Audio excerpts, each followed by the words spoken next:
Je suis exactement comme vous, j'en ai marre d'attendre 3 ans pour une nouvelle saison d'une série. Salut à tous, ici Reg. Aujourd'hui j'ai envie de parler d'un phénomène qui d'après moi fait beaucoup de mal au monde des séries télé, un phénomène de plus en plus récurrent, c'est l'attente entre plusieurs saisons de séries. À l'époque on était tous habitués d'attendre 1 an, voire même quelques mois j'ai envie de vous dire pour une nouvelle saison, et maintenant on attend 1 an. 2 ans, 3 ans, même plus parfois. J'ai envie de vous expliquer ce phénomène. J'ai pris plein d'exemples ces derniers mois avec des séries que j'ai vues, en lisant aussi des articles, des interviews, en regardant l'évolution des séries ces 25 dernières années et pourquoi maintenant il faut attendre aussi longtemps. Vous allez voir, je vais vous expliquer très clairement le problème, car des problèmes de ce point de vue-là, il y en a énormément. Avant de commencer cette vidéo, j'aimerais remercier le partenaire officiel de celle-ci, SavorGhostVPN et ses 38 millions d'utilisateurs et presque 5 sur 5 sur Trustpilot. Vous les connaissez, c'est le meilleur moyen de soutenir la chaîne, mais c'est aussi un service utile que j'utilise. C'est simple, nous avons l'un des pires catalogues streaming au monde et je vais vous mettre dans la description, dans le commentaire épinglé, des sites qui vous permettent de savoir dans quel pays se trouve quel film. Ensuite, vous changez juste avec le VPN votre pays, que ce soit Canada, États-Unis, Royaume-Uni, Italie, Belgique, Suisse, peu importe. Il y aura la VSTFR et la VEV dans beaucoup des cas. Quelques exemples sur Netflix, vous avez déjà Kung Fu Panda 4, mais aussi Bad Boys 4. Et oui, rien que ça. Et ce mois-ci sera disponible Emilia Perez. Sur Prime Video, vous avez Challengers, soit l'un des meilleurs films de l'année. Sur Disney+,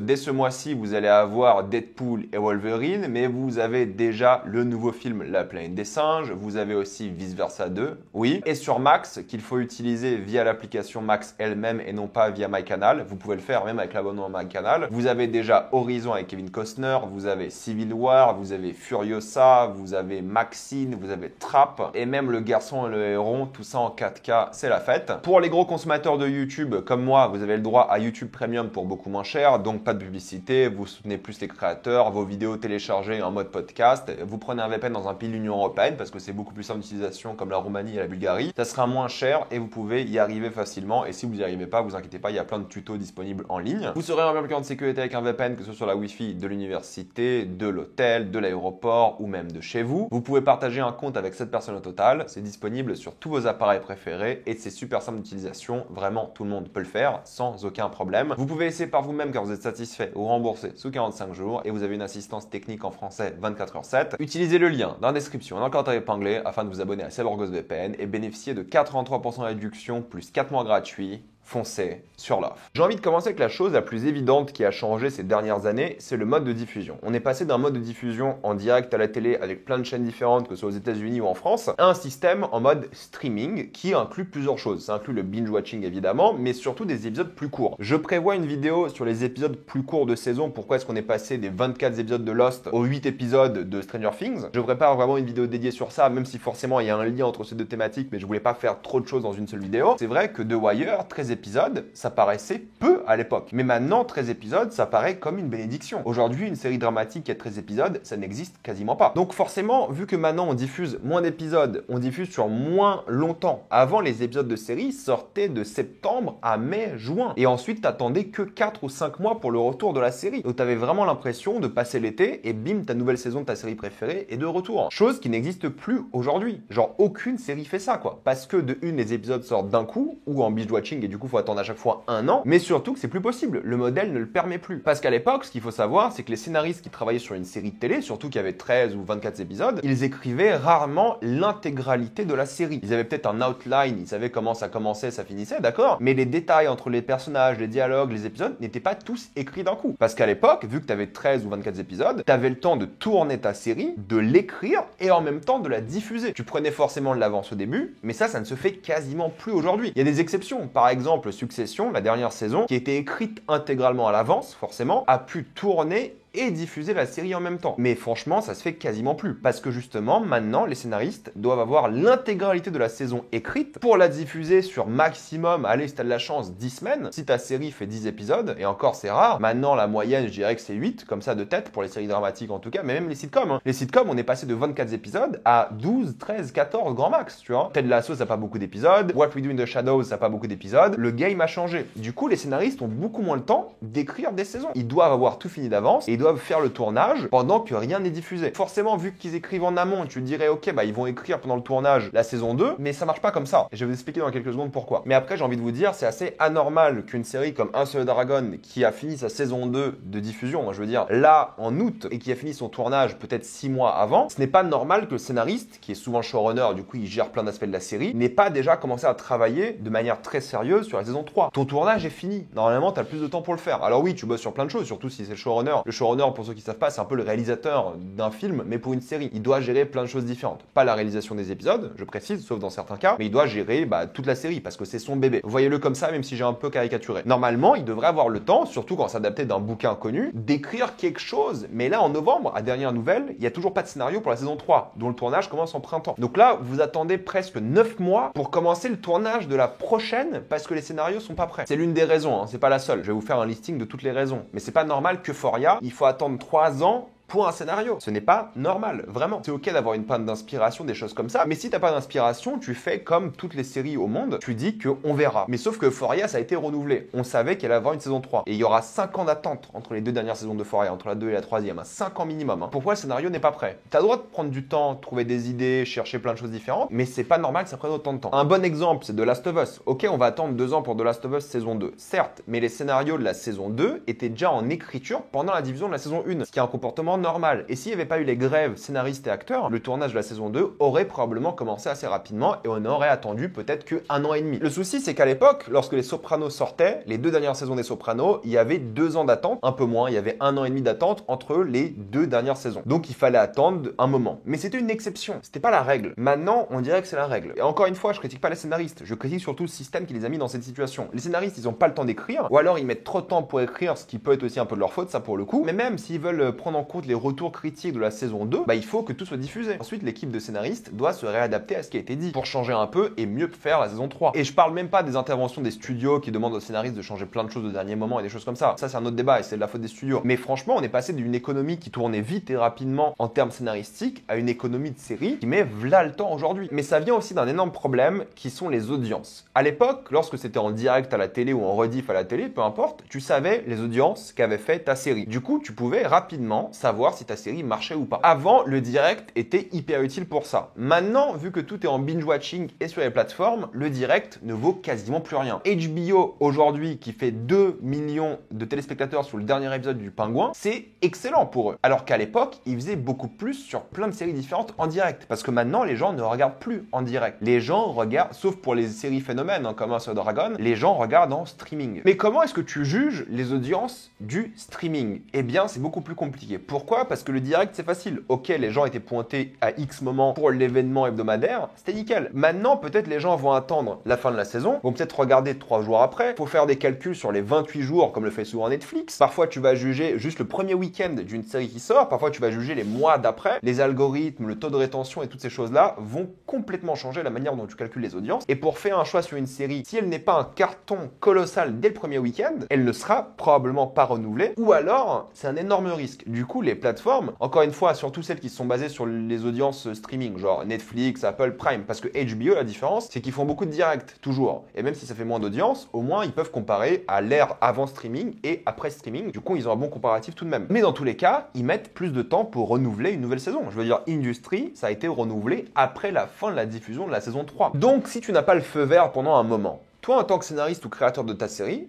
tu ne vas pas écrire parce que tu es payé à écrire gratuitement si tu écris ta série. C'est ça aussi le truc, c'est qu'ils sont payés pour leur travail de scénario et ils ont X temps pour le fournir. Donc si tu travailles gratuitement, de une, tu te fais arnaquer, mais c'est pas quelque chose que les scénaristes ont envie de faire, surtout qu'ils attendent un peu les retours du studio. Ils vont pas non plus perdre du temps eux à bosser des semaines, des mois au lieu de bosser sur d'autres projets alors qu'ils n'ont pas encore le feu vert. Ça n'a pas de sens. Des séries comme Sandman, il a fallu des mois avant la renouveler, alors que One Piece, je crois qu'au bout du premier week-end ou du deuxième week-end, c'était renouvelé parce que c'était un carton. The Last of Us, c'était un carton dès le deuxième week-end et ils l'ont renouvelé rapidement parce qu'ils ont des attentes, ils ont des prévisions et si les prévisions sont dépassées, ils renouvellent. Mais pour beaucoup de séries, c'est un juste milieu où ils hésitent. Et forcément, s'ils hésitent, ils prennent du temps. Vu que c'est sorti en binge-watching, ils vont dire 2 mois après la sortie binge-watching aux scénaristes de bosser sur la prochaine saison. Les scénaristes vont mettre 6 mois ou 1 an et bah forcément, ça décale tout. Et en plus de ça, bah il faut négocier. T'achètes une série pour une saison, ensuite il faut négocier pour la saison 2, 3 et toutes ces choses-là, avec les scénaristes, avec les acteurs et toutes ces pièces mouvantes qui prennent du temps aussi. Et c'est un gros souci pour plein de saisons différentes d'avoir enlevé ce rendez-vous hebdomadaire. Et les plateformes le savent que c'est plus difficile à juger l'audimat et l'argent que ça rapporte. Parce qu'avant, t'avais des chaînes qui diffusaient avec des pubs au milieu, ça rapportait X argent avec les audiences. Maintenant, avec les plateformes de streaming, vu que tout est par type d'abonnement, c'est très difficile de juger si oui ou non la série vaut le coup, surtout vu l'offre. À l'époque, c'était HBO en direct. Ok, t'as tes abonnés HBO ou Canal, on peut prendre Canal par exemple. T'as X% de tes abonnés qui ont regardé la nouvelle série, tu sais si c'est un succès ou pas. Maintenant, vu que tout le monde est abonné à plein de trucs, tout le monde regarde plein de choses différentes, plein de séries et tout, c'est hyper dur de faire ses choix. Et cette overdose de séries, forcément, ça crée moins d'audience pour des séries spécifiques et ça décale du coup la production si une série est renouvelée ou pas. Et la manière de financer une série a changé aussi. Comment t'attribues X montant à telle saison, vu que les gens regardent via un abonnement et pas en direct et il faut faire des calculs différents et ça décale tout. Et c'est aussi pour ça que c'est quasiment impossible aujourd'hui, dans l'ère du streaming, de faire des séries de plus de 5 saisons. Parce qu'il y a tellement de séries, tellement d'œuvres que personne va commencer une série qui en est à sa 3e ou 4e saison. Il y a des calculs qui le montrent, hein, sauf quelques exceptions et phénomènes. Il y a personne qui commence une série qui est déjà en cours depuis des années. Ou alors c'est très très rare. Et forcément, ça change la manière dont c'est produit. Et en plus de ça, maintenant il y a des exceptions parce que regardez Shogun. Shogun, c'est adapté d'un bouquin, c'est une saison à la base, c'était une mini-série. Et ils ont tout changé. Ils ont vu que ça avait un énorme succès au bout de quelques semaines. Et ils ont décidé de renouveler Shogun. Et je crois qu'ils ont renouvelé Shogun 2 mois après la fin de la diffusion. Donc 2 mois après la fin de la diffusion, les scénaristes, on leur dit ok, bah voilà, vous devez faire 2 saisons de plus. Donc j'imagine que les saisons 2 et 3 de Shogun vont arriver assez rapidement, l'une et l'autre, parce qu'elles ont été achetées en pack, on va dire ça comme ça. Donc la production va sûrement se mélanger et ils vont sûrement tourner la 2e et 3e saison d'un coup pour en plus optimiser de l'argent. Mais du coup, bah les scénaristes, au bout de 2 mois après la diffusion, on leur a dit ok, vous avez, je sais pas, 1 an avant qu'on commence le tournage de la prochaine. Du coup, ils commencent le tournage de Shogun saison 2, 1 an après la fin de la diffusion de la première saison. Et il faudra attendre encore 1 an pour la sortie de la saison. Mais à la base, c'est bien plus acceptable pour une série comme Shogun ou je sais pas, Acharné, parce que c'était des mini-séries. Donc le fait d'attendre est bien plus acceptable, vu qu'il n'y avait pas d'ambition d'en faire plus à la base. Et les séries d'anthologie sont déjà un peu plus acceptables aussi. Je veux dire, c'est normal d'attendre des années pour Black Mirror, parce que c'est des séries qui sont uniquement renouvelées si les showrunners et tous les créateurs de séries d'anthologie, je peux citer Black Mirror, mais on peut citer Love, Death and Robots, il leur faut des idées, il faut convaincre, parce que en théorie, chaque saison pourrait s'arrêter là. Il n'y a pas d'arc narratif. S'ils n'arrivent pas à faire la négociation avec Netflix, bon bah ils arrêtent et puis basta. Donc le fait d'attendre plusieurs années pour une nouvelle saison de Black Mirror, c'est pas dramatique, parce qu'il n'y a pas d'histoire à suivre, donc ça va. Du coup, ils ont beaucoup moins cette pression calendaire pour créer de nouvelles idées avec les séries d'anthologie. Je suis désolé, hein, c'est peut-être un peu compliqué pour commencer, mais c'est un peu les soucis de scénario, de production, des choses comme ça qu'il fallait évoquer. Et maintenant, il y a un autre souci qui est récurrent, c'est les célébrités. Vous l'avez sûrement remarqué, mais les séries d'aujourd'hui, eh bien, elles ont des célébrités. Rares sont les séries, alors j'exagère un petit peu quand je dis rares, mais il y a beaucoup moins de séries télé qui sont avec une tête d'affiche pas connue. C'est ou des stars de séries de télé de l'époque, ou des stars de cinéma. Et ça crée 2 problèmes. Le premier problème, c'est que si c'est une star de cinéma qui fait régulièrement du cinéma, qui doit se libérer pendant des mois pour tourner une série, qui te dit que ce sera facile de nouveau la libérer dans les mois qui viennent pour filmer la saison 2. C'est hyper compliqué. L'agenda des stars de cinéma est blindé. En général, les stars de série, surtout à l'époque, elles faisaient pas de cinéma. Mais là, vu que les stars de cinéma, elles font de la série, leur agenda est blindé, et les stars de série, maintenant, deviennent des stars de cinéma. Avant, c'était 2 mondes qui se mélangeaient pas. L'exemple parfait, c'est Sherlock. Sherlock, Benedict Cumberbatch et Martin Freeman étaient devenus des stars mondiales. Grâce à Sherlock, ils ont eu plein d'opportunités en termes de films, et du coup, ils ont tourné plein de films pendant la diffusion de Sherlock. Genre, l'exemple parfait, c'est Martin Freeman qui fait Le Hobbit. Donc forcément, comment tu vas tourner Sherlock quand le mec bosse sur 3 films Le Hobbit?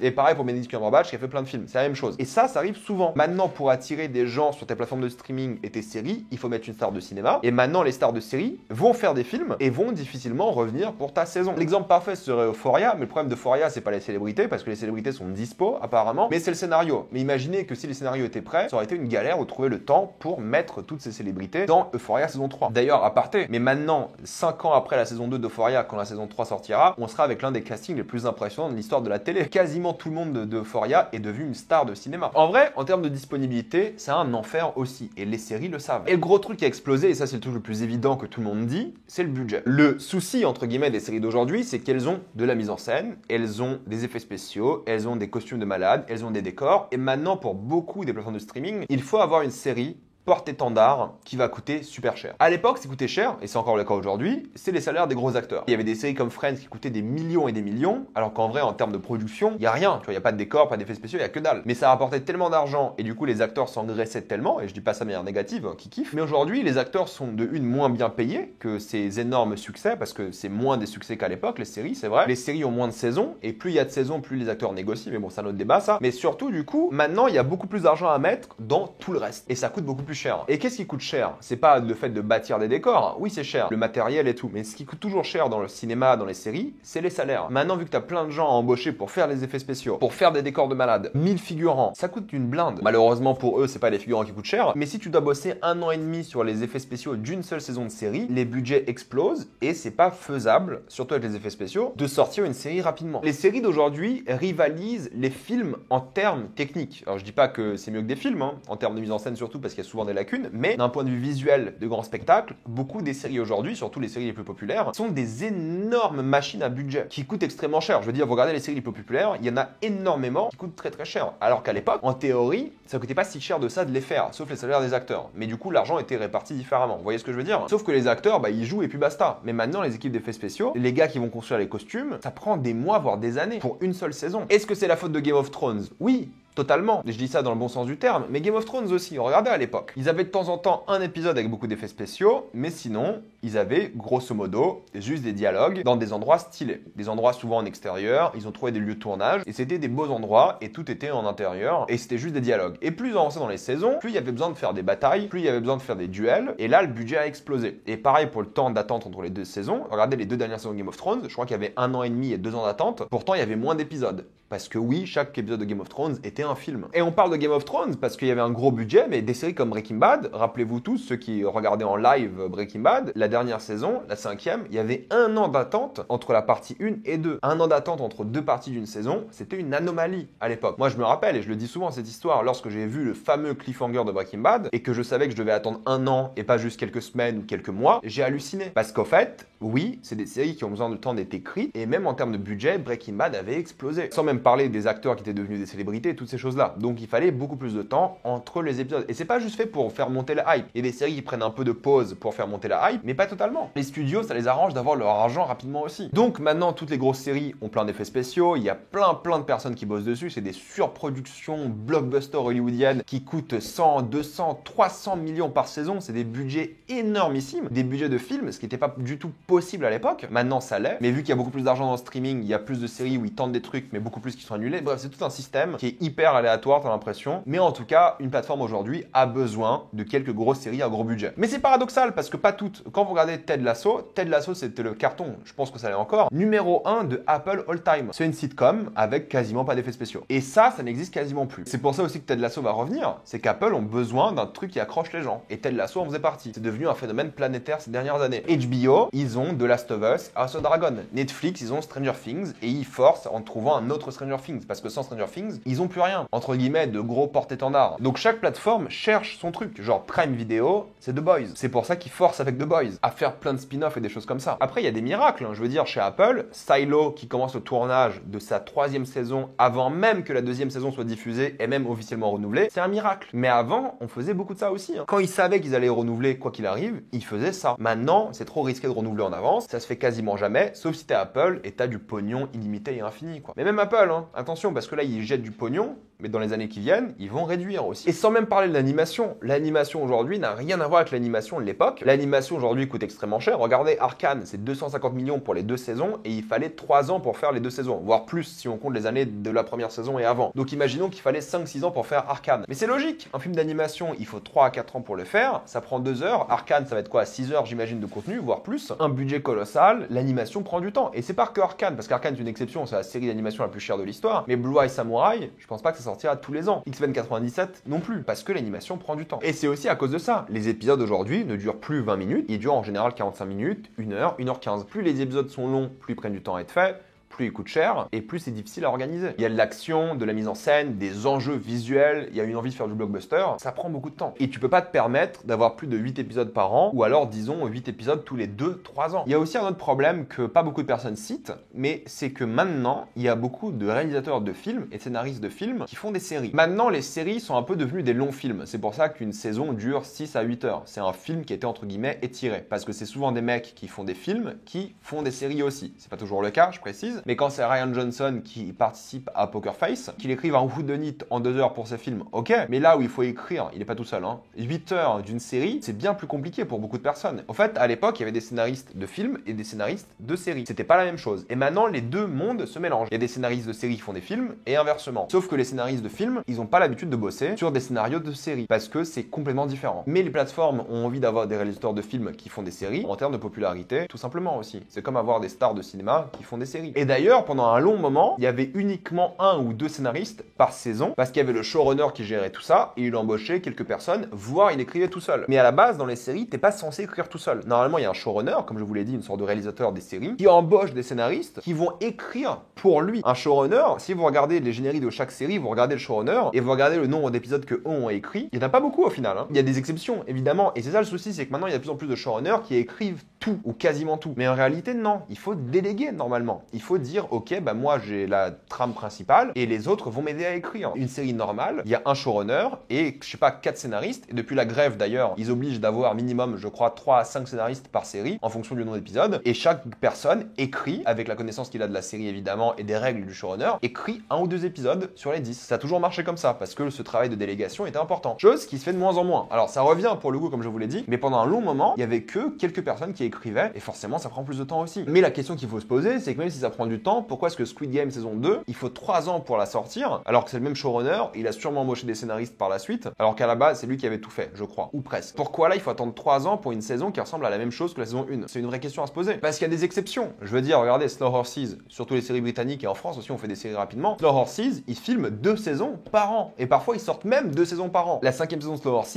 est déjà tournée et je crois qu'ils ont commencé le tournage de la 6e il y a pas longtemps. Alors que la 5e n'est pas encore sortie. Ça c'est efficace. Bon, après les Britanniques sont efficaces, pour ça il n'y a rien à dire. C'est surtout à Hollywood qu'il y a problème. Et après Slow Horses, fatalement, oui ça coûte cher parce que les acteurs et tout, mais oui c'est filmé à Londres dans des bureaux ou dans des studios et ça va vite. Succession, en réalité, ça va vite aussi. Bon, il y avait le Covid, les grèves et tout, mais en théorie ça va vite. Et il y avait des célébrités aussi, ce qui prenait plus de temps. De Bear, une saison par an. Et en théorie, De Bear aurait dû sortir plus de saisons cette année, genre 2 d'un coup, mais ils ont pas eu le temps de finir les scénarios. Et maintenant, il y a plein d'acteurs qui font d'autres choses, c'est compliqué. Il y a aucun doute qu'il y a encore des séries qui sortent de manière annuelle sans problème, mais c'est les séries avec pas beaucoup de budget, pas beaucoup de célébrités, genre Industry et Barry, c'est sorti rapidement chaque saison parce qu'il y a personne de vraiment connu et le budget était pas colossal. Et peut-être on a un biais par rapport aux grèves et au Covid qui ont décalé l'industrie hollywoodienne. Donc il y a 2 ans de gap où quasiment rien n'a été produit ou écrit, ça a tout décalé, c'est évident. Mais regardez la suite, Même à l'avenir, il y aura ce temps d'attente d'au moins 1 an et demi, 2 ans minimum pour les grosses productions. Parce que le système est fait comme ça, parce qu'il y a des problèmes. Regardez Sévrance, 3 ans d'attente pour Sévrance. Alors oui, c'est les grèves et le Covid le problème, d'accord. Mais Sévrance, c'est aussi des embrouilles. Les showrunners qui se mettent pas d'accord, Ben Stiller qui est pas d'accord non plus avec eux. Bref, des embrouilles. Mais après, je me pose la question, tu vois, si c'est un problème de scénario, moi j'ai du mal à comprendre comment dans d'autres pays, en France, au Royaume-Uni, même au Japon, il y a 1000 mangas qui sortent, j'ai l'impression, toutes les semaines. Je m'y connais pas assez. J'ai l'impression qu'ils font un niveau de production qui est colossal. En termes d'animé, de manga, alors oui, je sais qu'il y a des problèmes de conditions de travail et tout, bien sûr. En termes de scénario, ils écrivent super vite. Je parle des mangas et tout, mais en France aussi, on écrit vite en général. Mais du coup, c'est quoi les conséquences de tout ça? Les gens s'en fichent rapidement d'une saison qu'ils ont regardée et passent à autre chose. Ils perdent leurs habitudes et l'intérêt qu'ils ont pour la série. Ils perdent la hype, ils oublient tout simplement et ils perdent l'immersion. C'est pour ça que maintenant, il y a plein de gens qui attendent plusieurs saisons d'une série avant de la commencer. Mais si tu attends plusieurs saisons d'une série avant de la commencer dans le monde du streaming, tu risques de pas la renouveler. Mais des gens préfèrent regarder 3 saisons d'un coup parce que 3 saisons aujourd'hui, c'est 24 épisodes. C'est comme à l'époque où t'avais genre une année de série. Les gens préfèrent attendre plutôt que de se taper 8 épisodes, ensuite attendre 2 ans. Et c'est compréhensible parce que ton rituel n'existe plus. Avant, c'était septembre-octobre, ta nouvelle série arrivait. Maintenant, c'est un peu aléatoire. Même des séries que j'aime bien, comme What We Do in the Shadows. L'année dernière, la série avait commencé en juillet. Là, elle a commencé en octobre. Il n'y a pas grosse différence. Ça va, c'est mes habitudes. Mais pour la majorité des séries, c'est pas toujours le cas. Et comme je vous l'ai dit, le binge-watching donne vraiment cette impression d'attendre encore plus. Si la série sort le 10 novembre et t'attends encore 1 an, t'as quand même attendu 1 an au lieu des 4-5 5 mois de l'époque. Mais le plus gênant aujourd'hui, c'est que tu tapes, je sais pas, une série comme House of the Dragon, cliffhanger de malade pour la saison 2, forcément t'aimes moins la saison 2 parce que tu t'es tapé 2 ans d'attente pour la saison 2. La saison 2, il s'est pas passé assez de choses pour te dire ok, bah c'est pas grave, dans quelques mois la saison 3 arrive. Non, là la saison 3 arrive dans 2 ans. Tu dois attendre 2 ans pour la suite. Pareil pour The Boys, tu vas attendre 2 ans pour résoudre ce cliffhanger alors que t'as déjà attendu 2 ans. C'est normal que les gens en ont marre et ils soient frustrés. Et c'est normal qu'ils perdent de l'intérêt. Et c'est normal qu'il y ait aussi de moins en moins de séries qui dépassent les 5-6 saisons parce que les gens n'accrochent plus. Et moi ça m'arrive aussi. Il y a plein de séries que j'ai regardées quand elles étaient diffusées. Et ensuite, je sais pas, une année est passée, 2 années passées et j'ai jamais repris. Et du coup, après, les séries ont été annulées. Mais c'est pas ma faute, entre guillemets. Il y a trop de séries, il y a trop de contenu, il y a trop de choses à voir. Et en même temps, bah, tu me fais attendre 2-3 ans. Avant, attendre 2 ans pour un cliffhanger, ça n'existait pas. Sauf quelques exceptions comme Sherlock. De la saison 2 à la 3, moi, je suis devenu fou, comme tout le monde. Mais aujourd'hui, c'est devenu normal. Il y a de l'espoir. Je veux dire, des séries comme Fallout, le tournage commence bientôt. 6 mois après la diffusion de la série,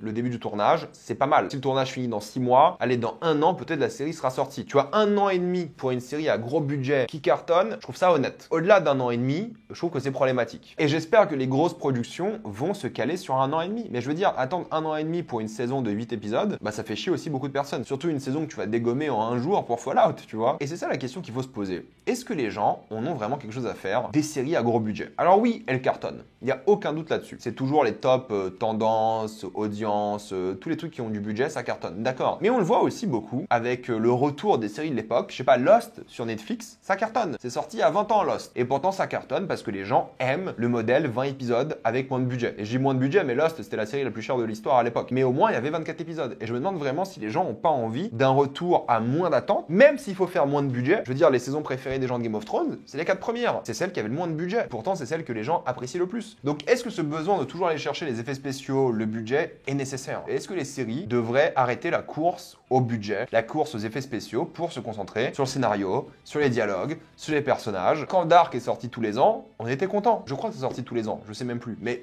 on était content. Ça fait 3 ans que Severance doit sortir. 3 ans. Mais j'ai oublié ce qui se passe dans la saison 1, moi. Comme tout le monde. Alors je me rappelle du cliffhanger parce qu'il était génial, mais en réalité, je suis plus dans la vibe. Une série comme Severance, qui coûte extrêmement cher aujourd'hui, qui coûte 20 millions par épisode, est-ce que c'est normal vu la gueule de la série? Et je dis pas qu'elle est moche, hein. Je trouve qu'elle est très bien filmée et tout, mais il y a virtuellement pas beaucoup d'effets spéciaux. C'est filmé dans des backrooms. Pourquoi est-ce qu'il faut attendre 3 ans pour Severance? Alors, je sais que c'est l'exemple du Covid et tout, bien sûr, mais une série comme ça qui a cette gueule-là, on ne devrait pas attendre aussi longtemps. Encore, je peux comprendre pour Fallout, je peux comprendre pour The Boys. À la limite, c'est un mélange de petits problèmes qui s'accumulent constamment, les scénaristes, les acteurs, la production, le système, les audiences et tout. Mais je pense que les gens s'en moquent en fait. Les gens aiment bien regarder des séries comme Lost. Putain, aux États-Unis cet été, c'était Suits, la série qui a le mieux marché. Donc je suis vraiment curieux de savoir si la course au grand spectacle est vraiment utile pour les séries. Je précise qu'il faut de tout. Mais t'as l'impression qu'aujourd'hui, les plateformes cherchent toujours le grand spectacle. Après, il y a des exceptions. J'ai l'impression qu'Apple, ils visent pas le grand spectacle. Ils visent le côté un peu plus traditionnel des séries. HBO, aujourd'hui, ça fait pas que, mais quasiment que du grand spectacle, avec quelques exceptions. Et c'est les exceptions qui cartonnent et que les gens aiment bien. Genre Industry, c'est adoré. Succession, c'est pas du grand spectacle. Apple, quand c'est une sitcom, ta série qui cartonne le mieux sur la plateforme, faut se poser des questions aussi. Quand tu mets des millions dans Foundation et personne regarde, mais tout le monde kiffe Ted Lasso, il y a un monde où les deux doivent exister. Je suis d'accord. Mais faut peut-être prioriser un petit peu aussi. Faut un meilleur équilibre. C'est ça que je suis en train de dire. Quoique Apple, ils sortent assez régulièrement des saisons. Bref, c'est le débat que je voulais ouvrir aujourd'hui. Je sais que c'est un long débat avec plein de choses un peu techniques et étranges. J'espère que je vous ai appris des choses. Si vous avez d'autres raisons pour lesquelles les saisons mettent autant de temps à sortir, dites-le moi dans les commentaires. J'essaie de mettre le plus de choses possible et de l'expliquer le mieux possible. Mais c'est qu'il y a beaucoup de choses et tout se mélange et c'est une pyramide de conséquences, donc c'est forcément toujours un peu compliqué. Mais je compte sur vous aussi dans les commentaires et donnez-moi votre avis sur tout ça. Qu'est-ce que vous préférez? Moi, franchement, je vous le dis encore une fois, c'est ce monde des deux. Il me faut des séries à gros budget, c'est très cool, mais arrêtez de chasser toujours le gros budget parce que les gens ne veulent pas que ça. Mettez-moi tout ça dans les commentaires. Avant de quitter cette vidéo, pensez à utiliser le lien dans la description en encadré épinglé afin de débloquer tous les plans de streaming en toute accessibilité, sécurité et avec beaucoup plus de contenu. Abonnez-vous à CyberGhostVPN pour 2,03€ par mois plus 4 mois gratuits.